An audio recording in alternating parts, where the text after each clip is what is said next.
Ya, misalkan kita punya data set ya mengenai network attack ya. Ini attack-nya mungkin beragam ya. Attack-nya misalkan seperti spoofing ya dan lain sebagainya.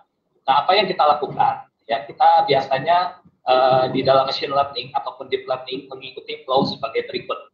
Nah, yang pertama adalah kita membaca dataset atau data history.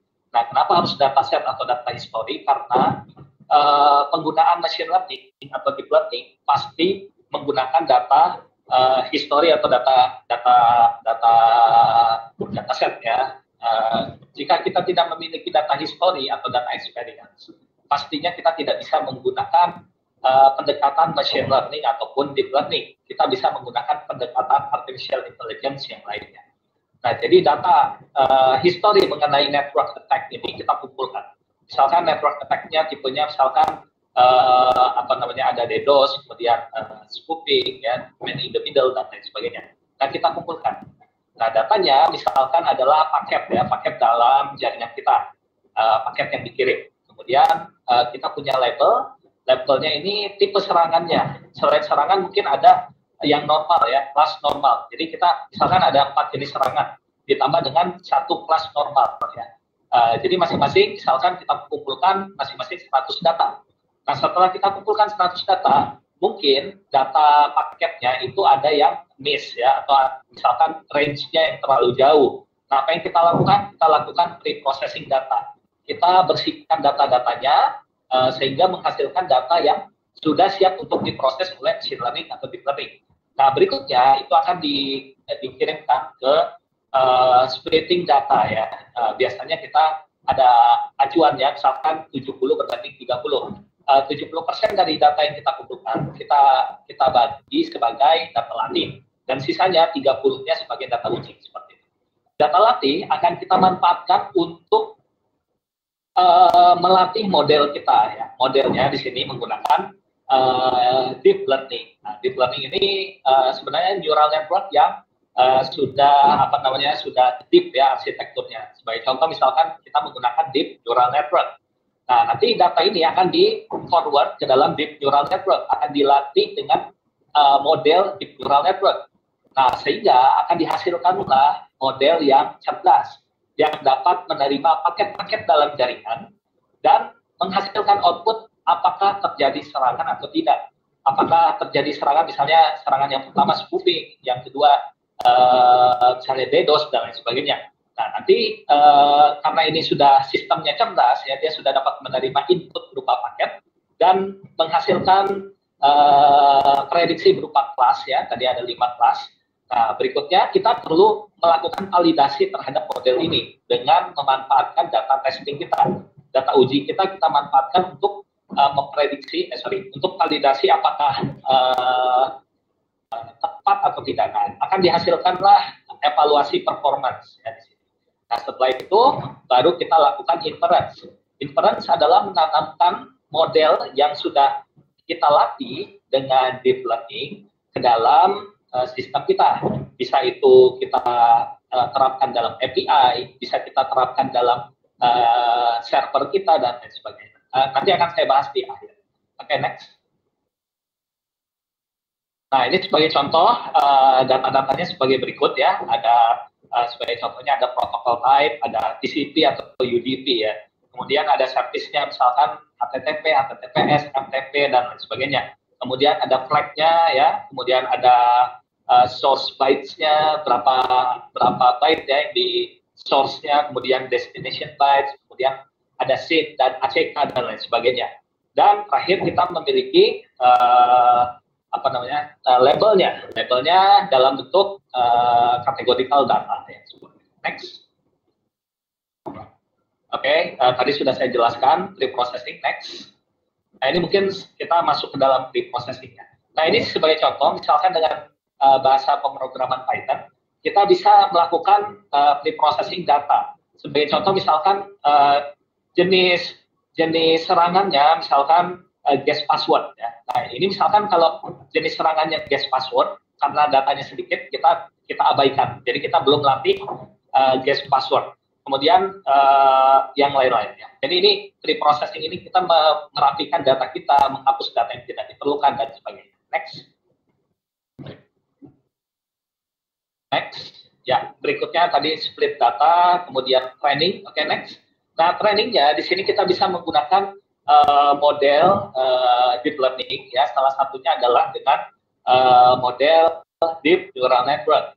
Nah, di mana deep neural network ini pada prinsipnya sama seperti neural network pada umumnya, namun deep neural network ini lebih dalam arsitekturnya. Nah, kalau kita lihat di sini, biasanya deep neural network tersusun atas 3 layer. Layer yang pertama adalah input. Ya, input ini menerima misalkan package. Ya, tadi selain package, misalnya misalnya protokolnya, kemudian SIM dan ACK dan lain sebagainya. Nah, kemudian layer yang kedua adalah hidden layer. Hidden layer ini dilakukan proses komputasi ya, dan juga proses perhitungan lainnya. Dan terakhir ada output layer. Ya, output layer ini menghasilkan tadi prediksi. Tadi prediksinya adalah tipe serangannya. Tadi apakah spoofing, ya, guess password, brute force dan lain sebagainya. Nah, kalau kita lihat layer input yang paling kiri, ya, itu akan terhubung dengan hidden layer atau layer tersembunyi melalui suatu bobot W, ya, di mana untuk menghitung nilai hidden kita dapat menggunakan rumus sigma dari X dikali dengan W ditambah dengan bias. Ya. X ini adalah input, nilai input tadi misalkan nilai package-nya. Kemudian W ini bisa kita setup pertama kali dengan random dan lain sebagainya. X dikali W ditambah dengan bias. Dihasilkanlah nilai hidden.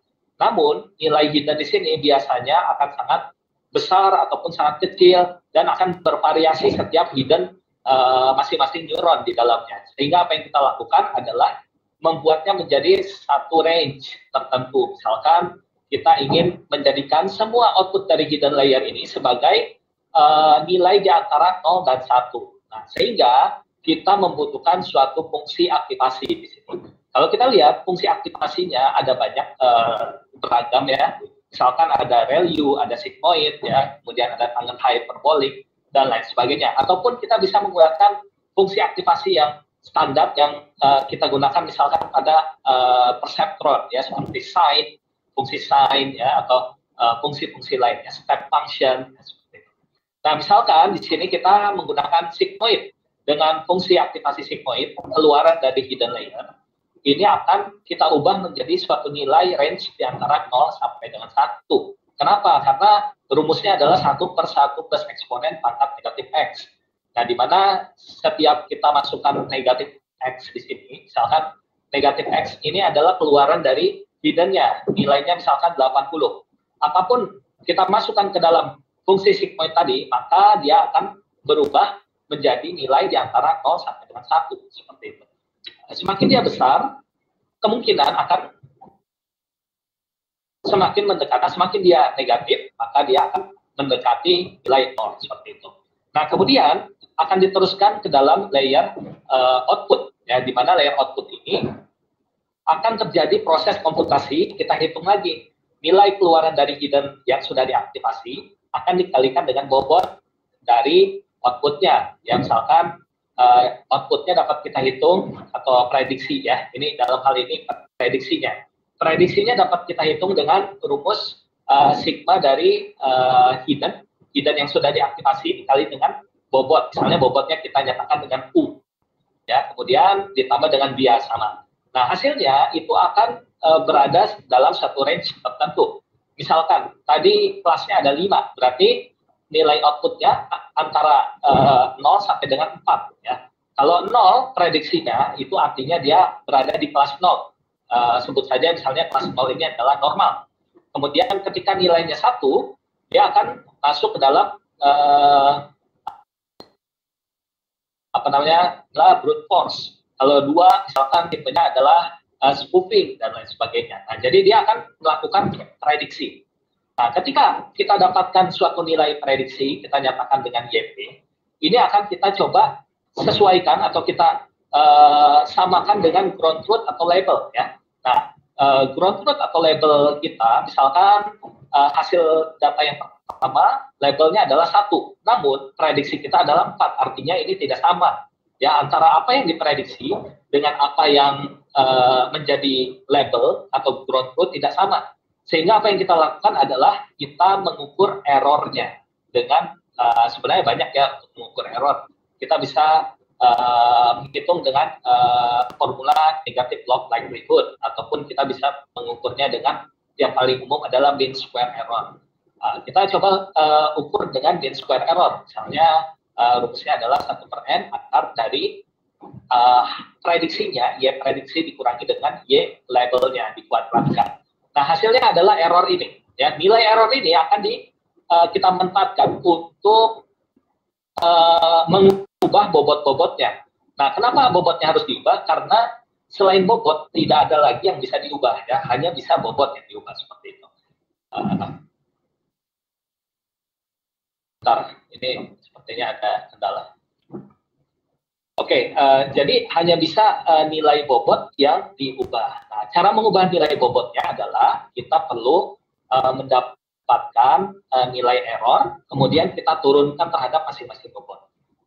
Sehingga akan menghasilkan bobot baru nantinya. Nah, ini untuk penjelasan lebih lanjut ya mengenai neural network, kita bisa bahas di sesi yang terpisah. Ya. Atau bisa melihat di YouTube-nya bisa hari. Oke, next.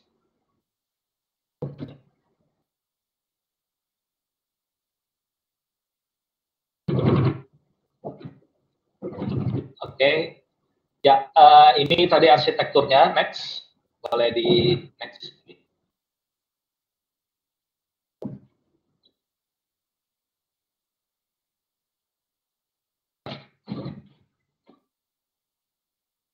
Tadi next.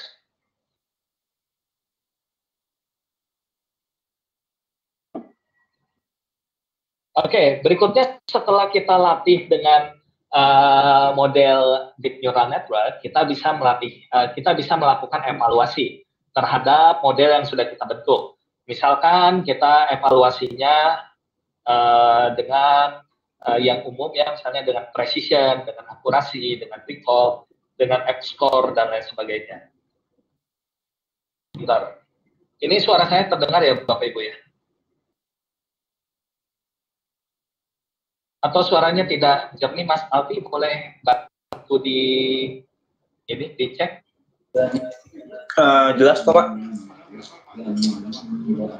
Oh, jelas ya suaranya. Oke, baik. Terima kasih. Saya coba lanjut kembali ya. Nah, jadi kita perlu melakukan evaluasi dengan beberapa teknik pengukuran ya. Nah, sebenarnya pengukuran ini ada karakteristiknya masing-masing.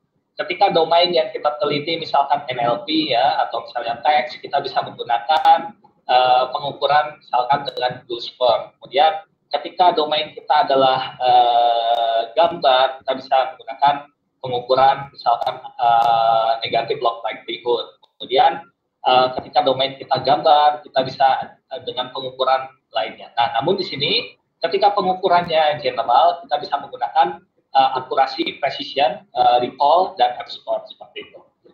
Nah, jadi kalau kita lihat di sini, ini kasus yang coba saya teliti.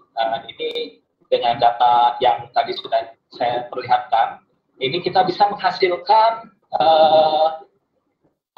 conclusion matrix ya. Conclusion matrix di sini merupakan nilai dari true positif dan true negatif serta false positif dan false negatif dari apa yang kita dapatkan.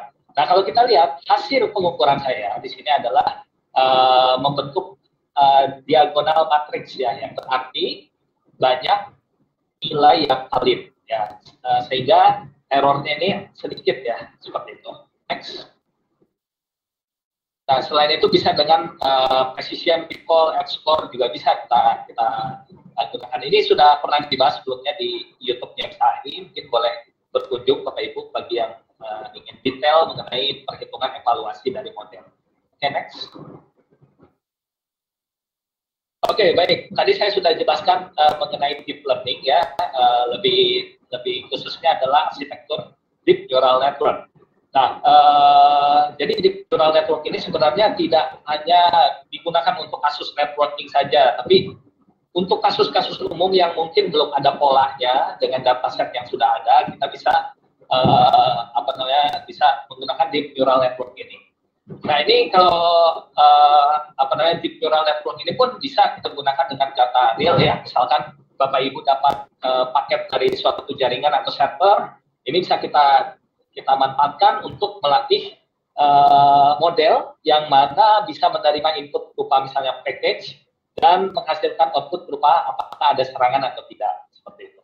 Oke, berikutnya saya akan membahas sedikit mengenai network intrusion detection system dengan deep neural network. Mungkin agak sedikit ya, nanti Pak Iwan Syarif yang banyak membahas mengenai NIDS. Oke, next.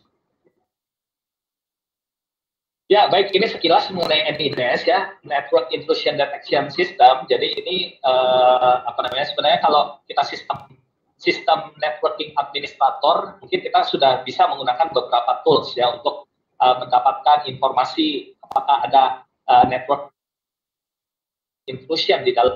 Kemudian kita juga bisa menggunakan misalnya dengan operating system yang khusus untuk security, misalnya dengan Kali Linux ya, itu juga bisa. Nah, namun ketika data yang kita coba atau misalkan kita coba tangkal network intrusion-nya ini dengan tipe yang berbeda ya, atau misalnya API, sehingga kita memerlukan sistem lain, mungkin yang approach-nya adalah artificial intelligence. Nah, salah satunya adalah network intrusion detection system dengan pendekatan deep learning. Nah, di sini NIDS ini dapat melakukan deteksi adanya anomali ya pada traffic kita, kemudian kita dapat menyalakan alarm ketika terjadi action yang misalnya ada pencurian data dan lain sebagainya. Next. Nah, untuk menggunakan ini tipe datanya ya. Mungkin nanti next aja ya. Intinya dia ada anomali dan signature. Next. Oke, baik. Nah, di sini sebenarnya sudah tersedia public dataset yang dapat Bapak Ibu manfaatkan untuk mendeteksi adanya NIDS ya, yaitu datanya namanya KDD-CAP tahun 99. Nah, KDD-CAP ini datasetnya sudah publik ya, ada di Kaggle, ada di website resminya juga sudah ada, di mana KDD-CAP ini tersusun atas beberapa data, kalau nggak salah ada lebih dari 100 data ya, kita anotasikan data ini sebagai X, dan ada labelnya berupa tipe serangannya, kita anotasikan sebagai Y. X. Nah, ini sebagai contoh misalkan dalam KDD-CAP data ini ada beberapa basic fitur ya di dalam di dalam KDD-CAP datanya ada beberapa basic fitur yang dimana fiturnya bisa kita ambil sebagai contoh, misalkan kita mengambil nilai flag, kemudian nilai service dan lain sebagainya. Nah, ini semua data ini sebenarnya masih dalam data yang tipe atau variannya ini berbeda-beda. Apa yang kita lakukan, kita mengacu pada flowchart yang tadi saya bahas ya, kita harus mengubahnya ke dalam bentuk yang terstandar ya. Kita jadikan sebagai categorical data. Next, sebagai numeric ya semuanya. Oke, selain basic fitur ada lagi. Ada lagi next content fitur ya. Nah, content fitur ini misalkan source type, kemudian destination type, kemudian nilai SID dan ACK ya, time dan lain sebagainya. Nah, ini bisa kita manfaatkan juga datanya. Oke, next. Kemudian traffic data juga bisa kita manfaatkan. Next. Sehingga semuanya akan menghasilkan banyak sekali data X kita ya, lebih dari 100 data kalau Bapak Ibu coba dengan KDD-CAP. Next. Oke, sebenarnya ini mau saya kita live code ya, tapi karena saya berhalangan untuk demokan, nanti source-nya saya bagikan di YouTube ya, di YouTube-nya Bisa AI dengan pembahasan hari ini. Oke, next. Oke, nah datanya data yang sudah kita kumpulkan dari KDDK website ataupun dari Kaggle, kemudian kita coba lakukan, kita baca dengan library Pandas, ya, salah satu library yang ada di Python. Kita baca dengan Pandas untuk menghasilkan data tabular seperti berikut, ya. Ini data yang sudah rapi, ya, di mana X kita ada banyak dan Y kita ada beberapa tipe serangan. Next.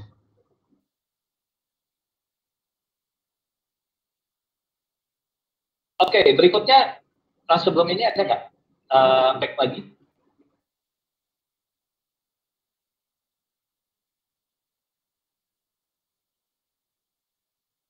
Halo, bisa back kembali sebelum result? Sepertinya ada proses. Oh, oke, kelewat. Oke, next aja ke result. Ya, baik, kalau kita lihat resultnya ini hasil kita melatih data-data tabular ini dengan menggunakan deep neural network, ya. Sudah saya jelaskan arsitekturnya di awal tadi. Dengan deep neural network, inputnya berupa fitur-fitur yang tadi ada 100 lebih fitur, ya, seperti source byte, kemudian destination byte, protokol, dan lain sebagainya, yang sudah semua kita ubah terlebih dahulu menjadi data numerik. Nah, kemudian kita masukkan ke dalam deep neural network, di mana ada labelnya masing-masing. Nah, hasilnya kita coba evaluasi dengan precision, recall, dan F-score. Seperti berikut. Oke, next. Oke, nah berikutnya kita coba, datanya kan sekarang sudah kita latih, ya, dengan misalnya di deep neural network. Nah, berikutnya kita perlu menyimpan model yang sudah kita sebut dengan model AI, model cerdas, yang sudah dapat menerima input berupa package, ya, berupa informasi mengenai traffic kita, dan memprediksi apakah ada serangan atau tidak, ya. Nah, kita bisa lakukan inference. Inference ini adalah pemasangan model kita di dalam sistem. Bisa ini di dalam CCTV, bisa ini di dalam IoT, bisa di dalam server, ya, dan lain sebagainya. Nah, ini yang akan saya bahas berikutnya adalah bagaimana kita menjalankan model yang sudah kita latih tadi di dalam platformnya ini web ataupun Android. Oke, next. Ya, jadi tadi intinya kita latih, ya, dengan apa namanya model deep neural network. Frameworknya itu menggunakan Keras, ya, salah satu framework dari deep learning yang running di atas TensorFlow, ya. Oke, next. Ya, ini skema yang pertama, kita bisa running, ya, model yang sudah kita bangun tadi di dalam web service. Nah, tujuannya apa kita running di dalam web service? Mungkin ini saya nggak ada visualisasinya, ya, tapi saya coba apa namanya visualkan, ya, dengan kata-kata. Nah, jadi gini, seperti ini. Kalau kita membangun suatu enterprise system, itu kan biasanya endpoint-nya atau klien kita misalkan Android, iOS, web, desktop, ya. Yang penting penyimpanan datanya berada di dalam server. Nah, sehingga kita membutuhkan web server atau web service, ya, di sini, ya. Web service yang dapat menghubungkan antara platform yang berbeda tadi. Dan metode komunikasinya bisa dua, bisa JSON ataupun bisa XML. Nah, kalau kita membangun suatu sistem apa namanya service oriented arsitektur seperti ini, pastinya bakal sering terjadinya serangan, ya. Sebagai contoh, yang paling umum terjadi adalah serangan SQL injection. Ya, misalkan kita berikan suatu inject query, ya, di dalam field, misalnya ketika mencoba login, ya, kita tambahkan suatu query tertentu, saya nggak bisa sebut, ya, query ini nanti dicoba.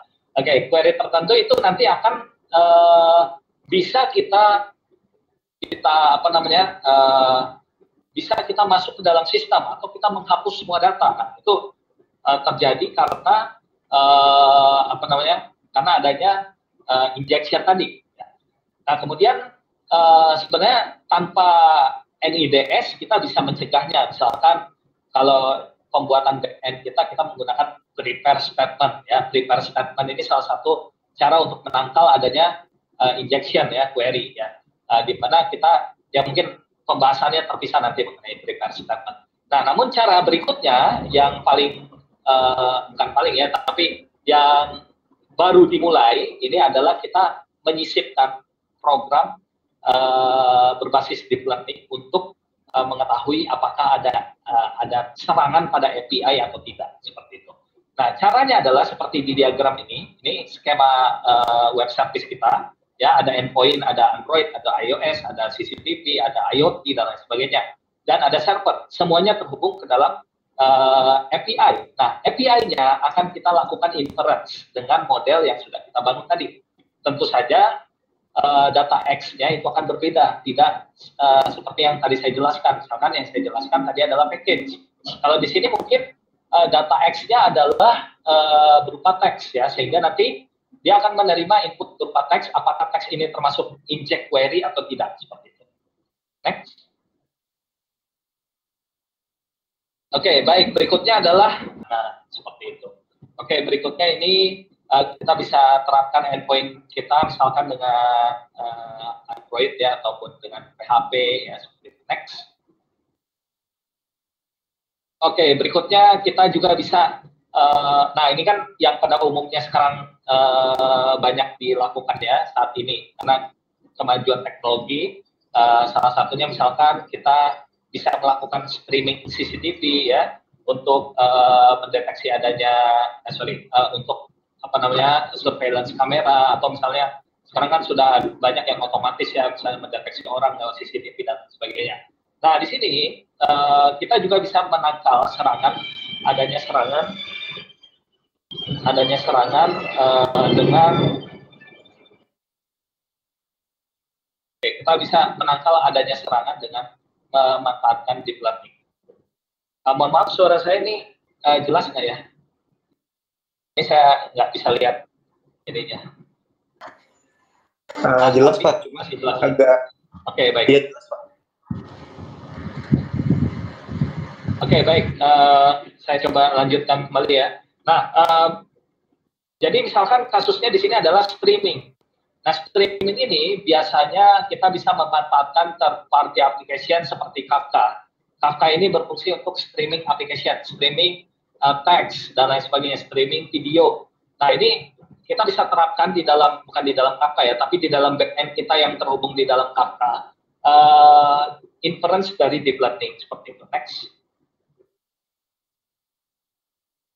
Oke, ini sudah saya bahas. Next. Oke, pada umumnya web service ini yang kita akan pasang inference deep learning ini sama seperti metode web service pada pengembangan aplikasi, ya, enterprise. Ada metode post, get, put, dan delete. Next.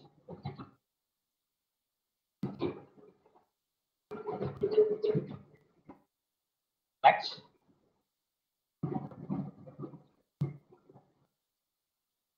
Oke, nah di sini biasanya ada dua metode komunikasi antara klien dengan server, ya. Biasanya dengan XML ataupun dengan JSON.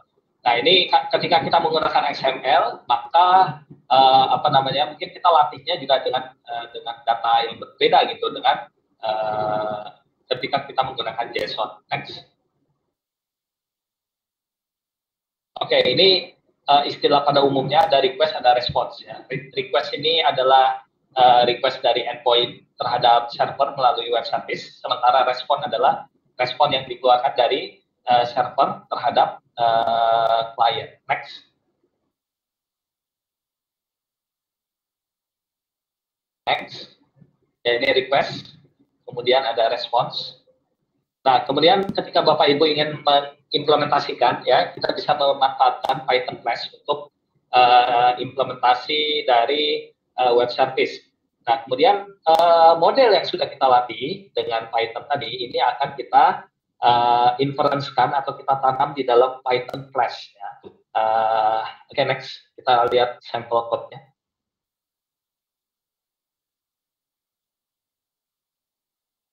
Oke, sebagai contoh ini kita membuat program menjadikan Python Flash ini running di localhost, ya. Ini sangat mudah, ya, hanya beberapa baris code kita langsung jalan. Nah, ketika ingin running di atas Apache, berarti kita memerlukan instalasi WSGI atau Web Service Gateway Interface. Next. Ya, berikutnya. Oke, ini sebagai contoh kita menyiapkan model kita ya. Jadi kita latih bisa di notebook ya, Jupyter Notebook ataupun bisa di Google Colab ya, di mana saja bisa kita latih. Yang penting hasil latihannya ini kan akan menjadi format misalkan ekstensi .h5 ya untuk Keras.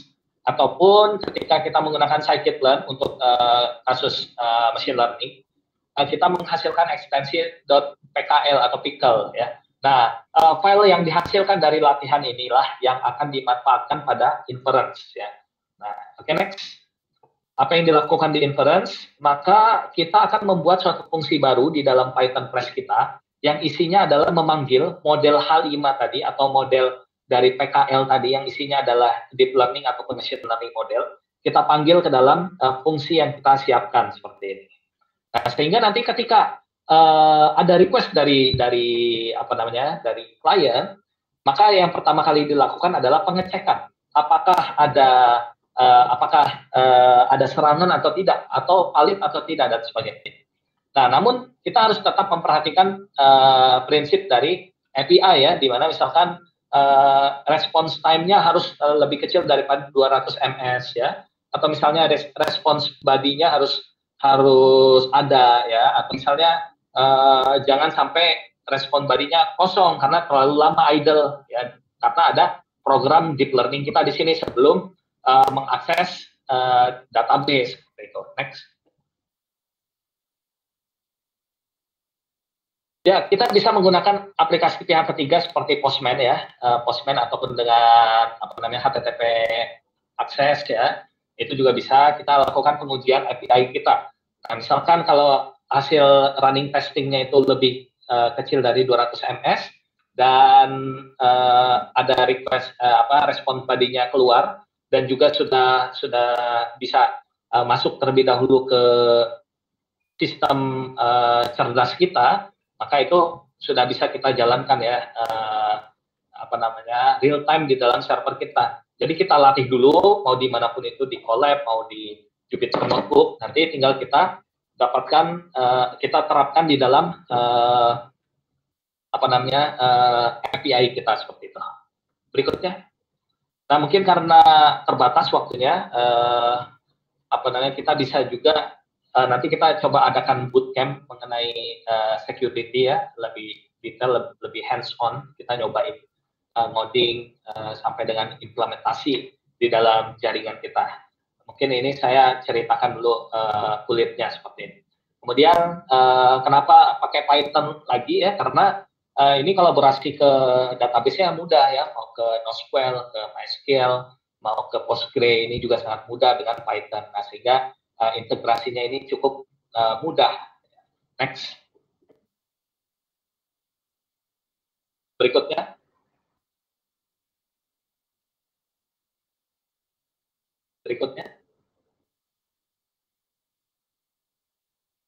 Oke, setelah kita setup semua ya, mungkin ini kita pertama kali kan fasenya kita running dulu di development kita lakukan pengujian. Kalau sudah dirasa tepat, baik hasilnya, yang kita lakukan berikutnya adalah kita deploy di dalam production server kita. Next.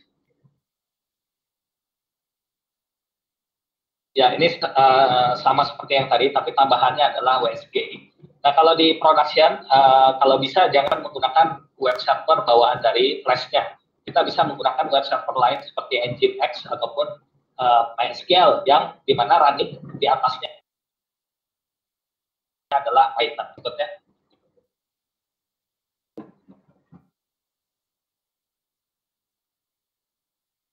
Oke, ini langkah-langkahnya ini sudah sudah saya jelaskan tadi ya. Jadi berikutnya aja, mungkin berikutnya. Terus ya, ini kita perlu config dulu Apache-nya agar dapat support Python ya. Berikutnya. Kemudian WSGI-nya kita config juga. Berikutnya. Ya, kita buat programnya. Berikutnya. Oke, nah itu saja yang mungkin bisa saya sampaikan terkait dengan deep learning in networking case ya, pemodelan deep learning dan juga inference-nya di dalam mesin ya, di dalam server, di dalam API dan lain sebagainya. Terima kasih atas perhatiannya, mohon maaf jika ada kekurangan, saya kembalikan kepada moderator. Oke, terima kasih kepada Pak Octavio Pratama yang telah menyampaikan materinya yang sangat menarik. Oke, untuk teman-teman yang ingin bertanya, diberi waktu untuk menyampaikan pertanyaannya, tuliskan saja pertanyaannya di kolom chat publik ya. Nanti akan disampaikan ke materinya. Untuk teman-teman yang ada di YouTube live streaming bisa, itu juga bisa bertanya melalui kolom komentar. Oke Pak, sambil menunggu teman-teman Bapak Ibu bertanya, saya sudah menyiapkan beberapa pertanyaan nih Pak.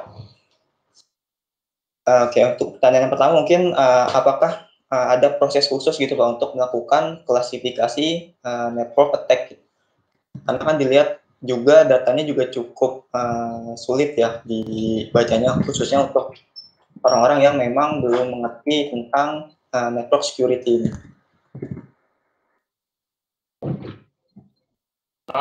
Mohon maaf Mas Alfi, boleh diulang lagi tadi terputus seperti. Oke, saya ulang. Jadi, apakah ada proses-proses khusus gitu untuk melakukan klasifikasi network attack?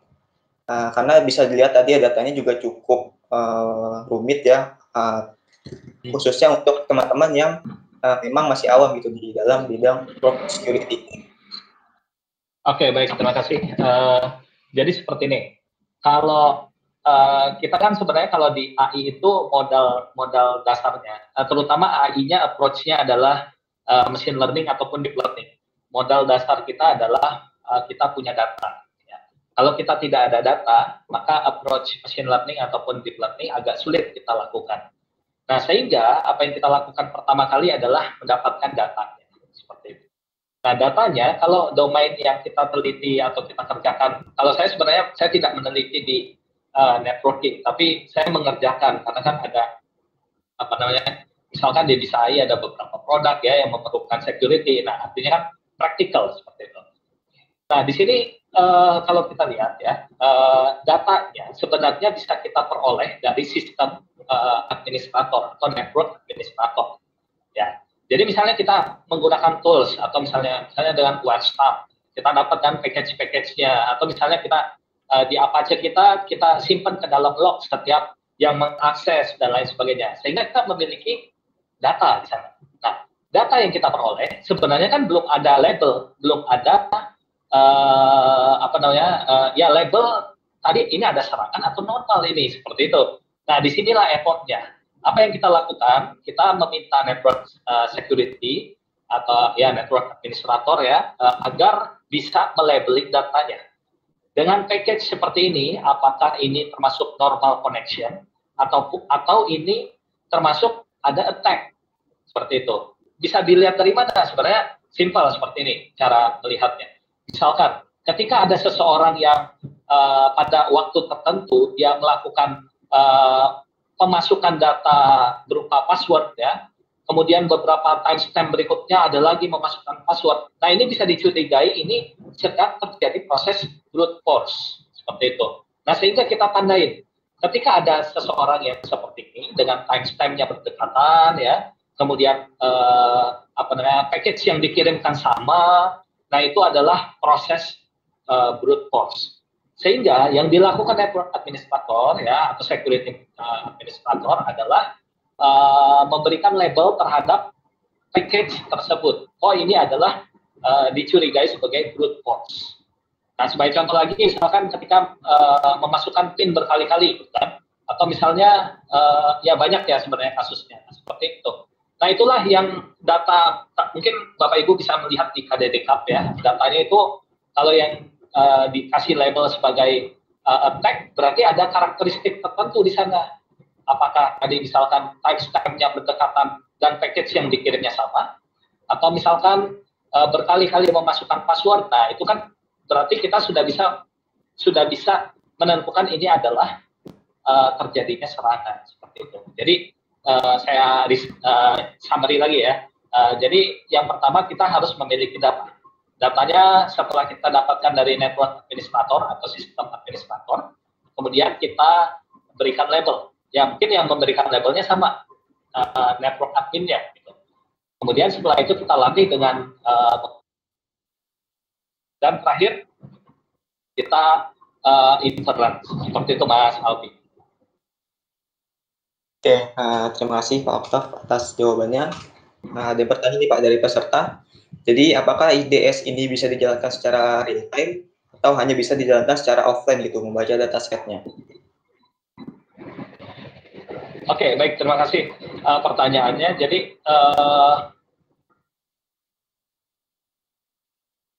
kalau NIDS ini yang mungkin kalau semua tipe NIDS itu agak sulit ya, kita harus punya datanya banyak. Nah, kita coba yang paling mudah dulu mungkin ya. Misalkan adanya man in the middle atau normal.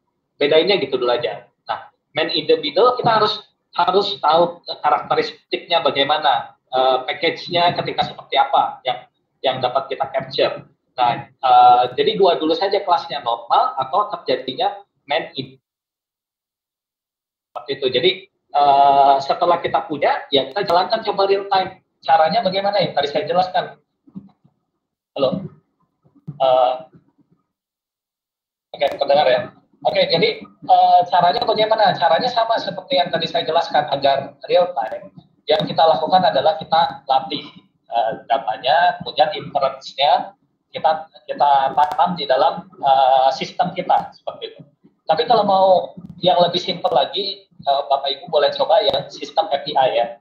Kalau API ini kan tidak perlu, maksudnya tidak harus profesi network administrator ataupun security admin ya, tapi bisa kita profesi sebagai back-end programmer pun bisa.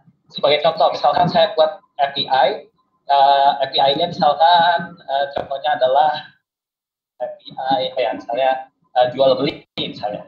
API jual beli ini nanti kan dari klien lain. Ini akan dikirimkan misalkan data ya. Datanya itu misalkan username, password. Nah, dari mana kita mengetahui username yang dikirimkan ini bukan query yang mengindikasikan SQL injection?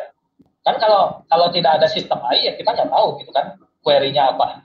Nah, yang kita lakukan adalah kita paling depannya kita pasang dulu sistem deteksi adanya anomali di sini yang kita bisa latih sebenarnya. Nah, nanti kita latihnya dengan data misalnya query ya, query SQL gitu. Karena kan kalau menginjek sesuatu kan kita biasanya di depannya itu kita injek, kita berikan query gitu, query yang bisa mengubah data secara langsung di database seperti itu. Nah, itu bisa kita terapkan juga untuk belajar pertama kali seperti itu Mas Alfi. Jadi intinya bisa real time kita kerjakan. Yang kasus paling mudah untuk dicoba adalah dalam API ya. Jadi API ini kita terapkan sistem AI.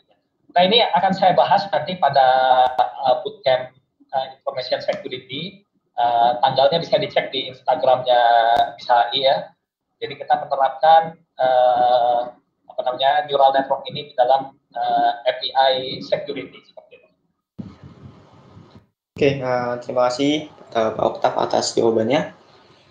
Masih dibuka sisi tanya jawab untuk beberapa pertanyaan lagi mungkin. Jadi bagi teman-teman yang masih ada sesuatu yang ingin ditanyakan gitu, langsung saja tanyakan ke melalui chat publik di BISA Tampil. Dan untuk teman-teman yang live streaming dari YouTube BISA.ai bisa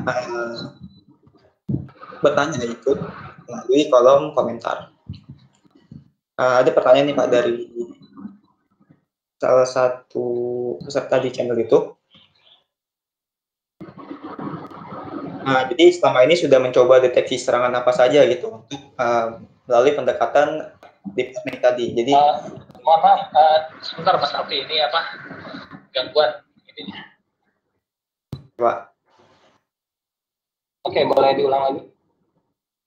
Jadi sudah selama ini sudah mencoba deteksi serangan apa saja dengan pendekatan mungkin maksudnya ini dengan pendekatan deep learning tadi ya, dan metode apa saja dalam deep learning atau machine learning yang paling sesuai diterapkan dalam kasus networking case detection. Oke, terima kasih. Ya, jadi sebenarnya modelnya ini tidak, ini kan biasanya package itu identik dengan tabular data. Ini sangat cocok menggunakan model deep neural network. Tapi ketika yang apa namanya, misalkan kasus lain ya, misalnya privacy atau ethical ya dan lain-lain, misalnya kita ada yang iseng ngirim gambar yang aneh-aneh gitu kan. Nah itu juga bisa kita tangkal dari sisi pengirimannya. Jadi dari mana kita bisa tangkal? Nah itu misalkan contoh ya, kita kembali ke API ya biar mudah apa namanya proses. Jadi misalkan API-nya menerima gambar. Nah tentu saja kan bisa misalnya gini, gambar yang dikirimkan itu kita encrypt ya, misalkan dengan AES ya, kemudian kita ubah lagi ke base 4 ya agar bisa diterima oleh API. Kemudian di dalam API ini kan kita decrypt, kemudian kita decrypt AES-nya dan lain sebagainya.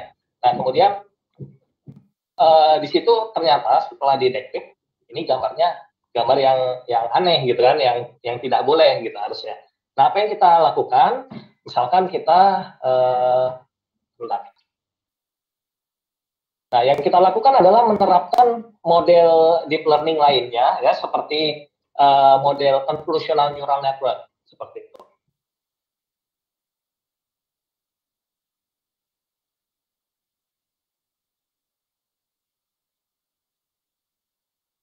Oke, halo halo. Nah, jadi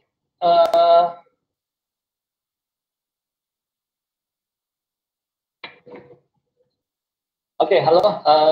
Nah, jadi misalkan tadi kasus gambar ya, ketika gambarnya di decrypt, oh ternyata ini gambar yang tidak wajar gitu. Nah, apa yang kita lakukan yaitu menangkalnya dengan convolutional neural network ya, yang dimana arsitektur deep learning ini khusus menangani gambar. Nah, kemudian gambar ini akan dideteksi, oh ini gambar yang tidak baik gitu kan.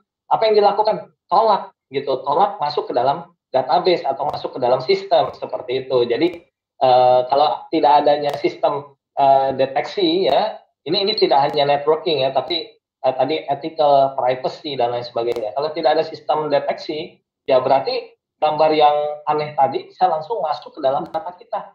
Nah, bayangkan kalau gambar tadi langsung ditampilkan ke user, nah itu menjadi lebih gawat lagi seperti itu. Jadi Mas Alfi, jadi tidak harus networking, murni networking, tapi bisa ethical ya, privacy dan lain sebagainya.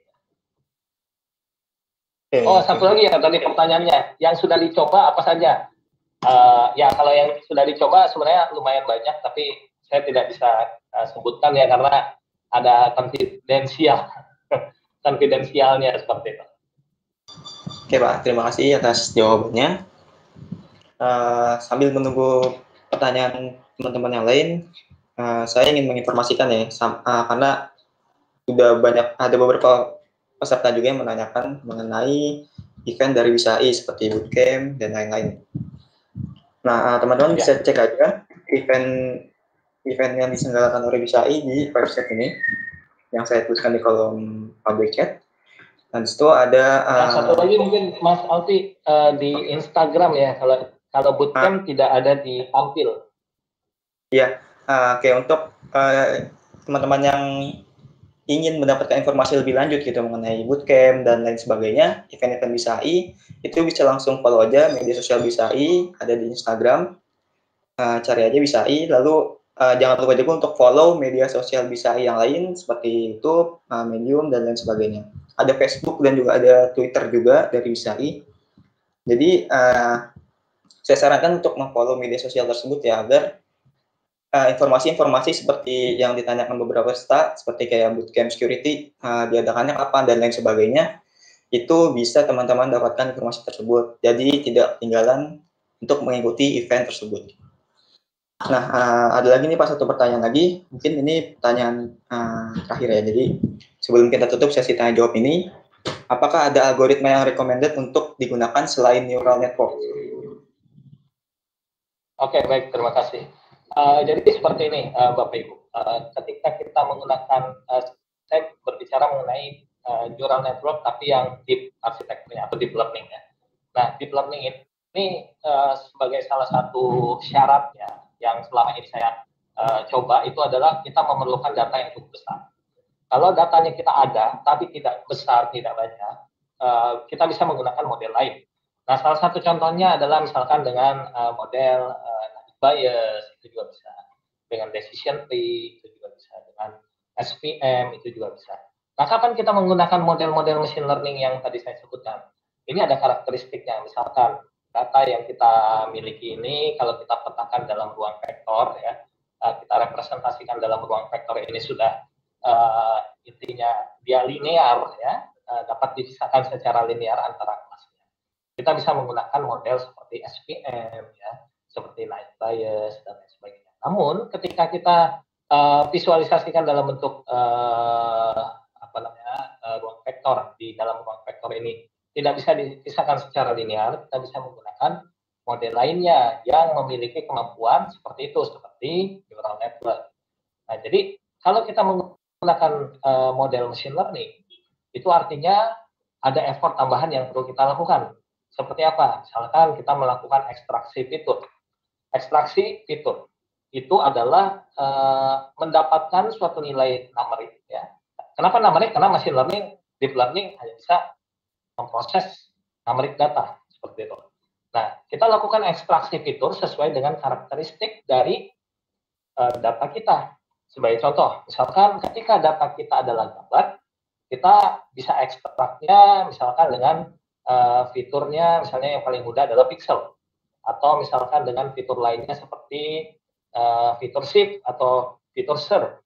Kemudian kalau datanya teks, kita bisa ekstrak dengan one hot vector atau misalkan dengan word embedding, ya, seperti itu.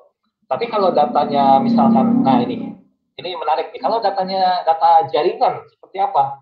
Nah, data jaringan ini kan sebenarnya dia sudah numerik, ya, tapi ada beberapa yang masih berbentuk teks, misalkan protokol tadi yang saya tampilkan, TCP atau UDP, sehingga kita perlu mengubahnya menjadi representasi yang lain seperti itu.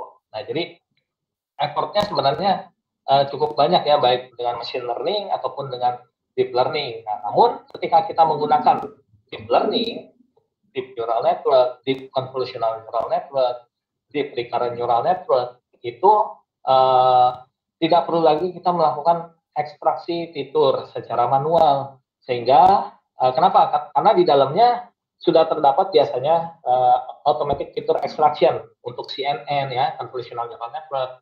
Kemudian untuk sebenarnya untuk recurrent neural network belum, ya, perlu lakukan ekstrak word embedding lagi di sana. Nah, seperti itu. Jadi pilihannya sebenarnya tergantung dari kebutuhan Bapak Ibu. Apakah datanya banyak atau sedikit? Kalau sedikit bisa menggunakan machine learning. Kalau banyak kita bisa menggunakan deep learning. Seperti itu mungkin Mas Alki. Oke, terima kasih pada atas jawabannya. Mungkin sudah saya tutup ya untuk sesi tanya jawabnya, dan saya akan mereview kembali nih materi yang disampaikan oleh Pak Octaviano.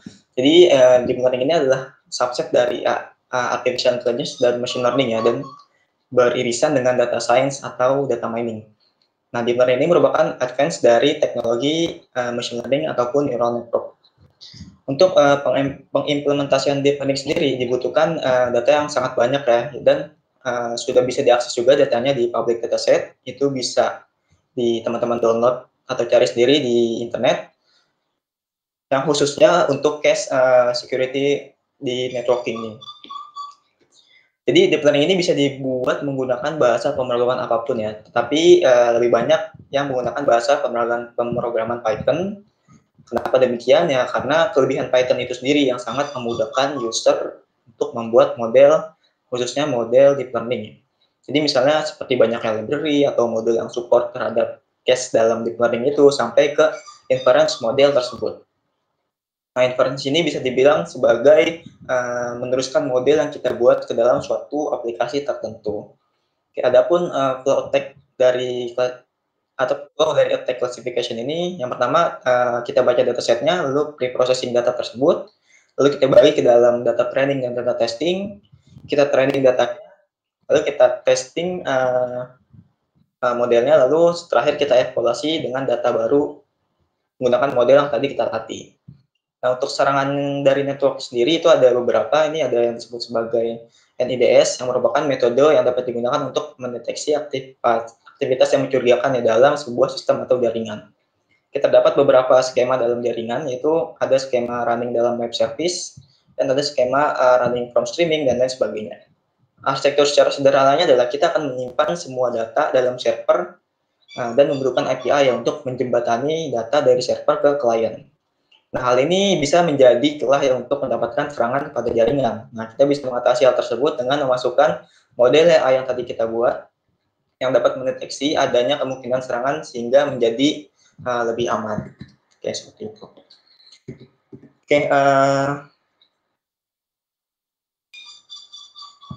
Oke, untuk pemateri kedua, ini, sebelum saya lanjut membicarakan hal lain, mungkin ada closing statement dari Pak Octavianus. Baik, terima kasih Mas Alfi. Ya, jadi seperti yang tadi sudah saya bahas mengenai deep learning yang dapat dimanfaatkan untuk network intrusion detection system. Nah, jadi dengan sistem deep learning ini kita memerlukan data experience yang akan kita latih dengan model deep learning. Data experience dapat diperoleh dari sistem administrator dan lain sebagainya. Nah, ini sebenarnya masih banyak riset yang coba dijalankan. Saya baca beberapa riset paper mengenai NIDS dengan model-model deep learning. Ini masih banyak sekali yang berkembang ya. Tapi dari sisi praktikal pun praktisi dapat mencoba hal ini. Ya mungkin ketika ingin mencobanya perlu mempelajari terlebih dahulu dari deep learning itu sendiri dan networking ya seperti itu. Dan ini sudah beberapa saya uji ya, di beberapa sistem. Kita bisa model yang sudah dibentuk ini bisa kita lakukan inference, kita running ya, sehingga dapat secara dini mencegah adanya serangan. Yang beberapa yang saya rutin uji adalah melalui API. Jadi API itu contohnya tadi menangkal adanya SQL injection dan lain sebagainya. Oke, itu saja mungkin dari saya. Terima kasih atas perhatiannya. Mohon maaf jika ada kekurangan. Saya kembalikan kepada